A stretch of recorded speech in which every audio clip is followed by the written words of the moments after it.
Hello and welcome to the Hellraiser blog. Guys, if you enjoyed today's Hellraiser blog, please hit the subscribe button. Today's Hellraiser blog going to look at a bout that I wasn't going to cover because it's not one that I initially got that excited about, but I put out various sort of tweets, Mickey _Helliet on Twitter, sort of saying, who do you want me to do next? Because I didn't have any sort of a fight that I was really intrigued to, or that I really was motivated to do, and quite a number of people came back with Pacquiao versus Broner. So that's what we're doing. Manny Pacquiao, eight-weight world champion, against Adrien Broner, who's a 4-weight world champion. They're both signed to Al Heyman, which I think is a major factor in how this fight got made. They're with PBC, sorry.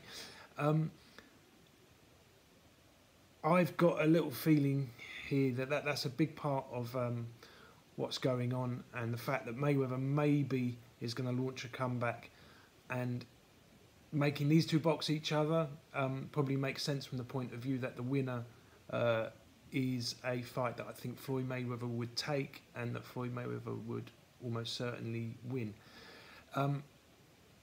I think Heyman here he's done Broner a big favour, because in terms of where was his career going after the last sort of little section since he stepped up in weight of his career, you'd think, well, he's headed for the scrap heap, you know, and Broner's surely now that's him on the way out now. And here, they've delivered a massive fight for him. And you've got to give credit in a way to Heyman or to PBC for that, because they've stuck by their fighter. That's one way of looking at it. I mean, the cynics will say, you know, that's a stepping stone maybe for someone else to come through, and that's what's happening with Broner here. But it's still better than what I think he'd be getting anywhere else. I mean, we saw Pacquiao against Matisse. I just don't think it was a genuine fight. Matisse just looked a shadow of his former self. Why I'm mentioning it, because I think we've got to look for signs. Like, Pacquiao's at an age now where surely the end is very, very close. If it's not already upon us, how much has he got left in the tank? And the fight with Matisse, why I say it's not necessarily that the fight was a genuine fight, but you can't use it as a genuine yardstick as to where Pacquiao is, because Matisse was so far under par and looked like literally a shadow of his former self, meaning that didn't test Pacquiao. It didn't really tell us anything about where he's at now. And yes, Pacquiao is close to the end. You can never tell a fighter's when they suddenly start dipping. You can't take it for granted that because he's that age, because he's had this many hard fights, because he's been stopped, he necessarily will be that his reflexes will have gone, his speed will have suffered. I mean, his speed has gone down for sure, Manny Pacquiao. I mean, I've seen him in the flesh boxing. He was phenomenally fast, and if he has any of that speed still now, I think this fight, he'll have too much for Broner. That's what I think.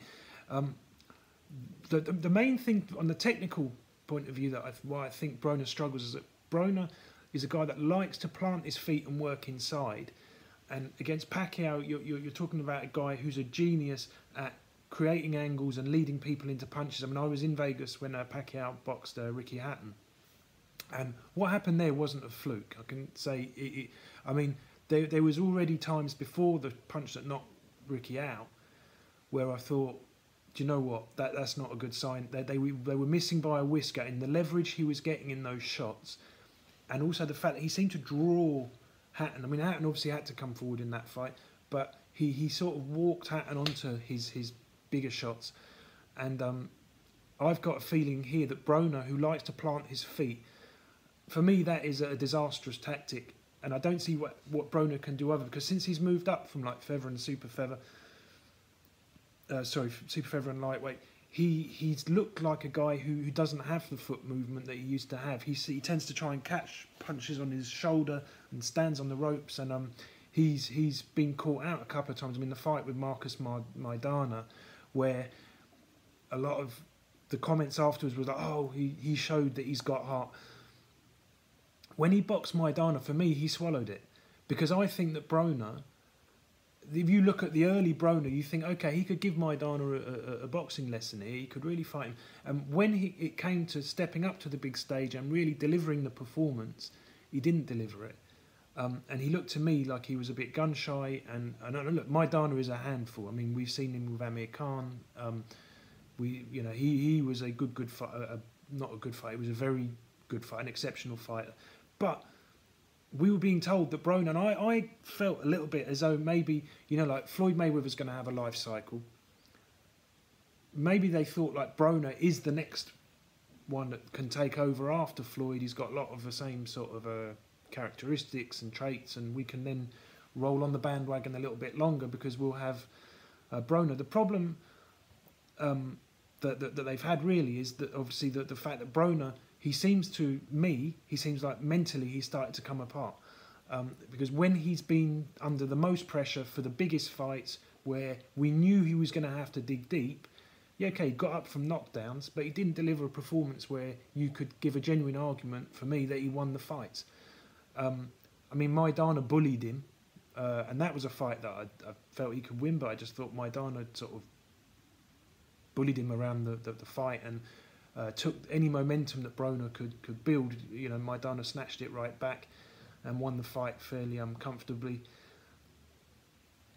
I think the slow feet of Broner against Pacquiao is going to line him up. I mean, the fights I'd really like to see in this mix, which are never going to happen, but I'd like to see Sean Porter, Keith Thurman, Errol Spence, Bud Crawford.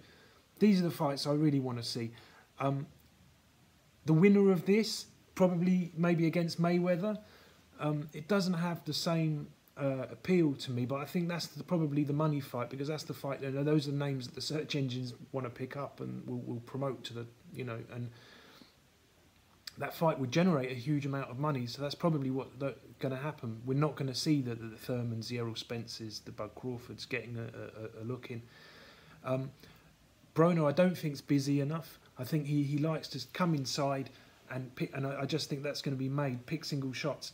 And I think that's going to be made for Pacquiao, because he'll end up being the one that gets walked onto one of those big shots, and he will make Pacquiao look very good, I think, in this fight. Pacquiao, I don't know necessarily, I'm not saying I don't think Pacquiao will knock him out, but I think he will land some big shots on him. And I think that Broner defensively, he's not a genius. He's not, I mean, the way that he stands so confidently and comfortable on the ropes, dropping his hands and trying to catch, but I don't think that he actually has the defensive capabilities, and that's not being shot. It's just I don't think he has the skill level to cope with the top level guys. And I think Pacquiao, yes, he'd have lost like a lot of speed. He definitely doesn't move as quickly as he used to against Hatton. He moved very well, and he positioned. You could see it happening in front of it. It was like, oh no! And then when the shot landed, you saw Rick hit the floor, and he's not getting back. He's not going to come back from that. I don't think we've got the same Manny Pacquiao. Well, I know we definitely haven't got the same Manny Pacquiao. But if Manny Pacquiao's got anything left of that, which remains to be seen, and you can't write him off until you've got conclusive evidence, right, that he has been written off. The big thing for me here that really, really sways me in Pacquiao's direction in terms of who's going to win it is the attitude of the fighters. I'm sure that Pacquiao, he knows the game very well. He's gone through 8 weight divisions as a world champion. He will be training like a beast, living the life since his last fight till this one. Broner, I don't get that feeling. And look, I've never even met Broner. I've never met Al Heyman. I don't know either of them. But I just get the feeling that this is the script here. I think we're going to see this fight made. I think Pacquiao wins it. Then we're going to see a Pacquiao against Mayweather again. We'll see. It's prediction.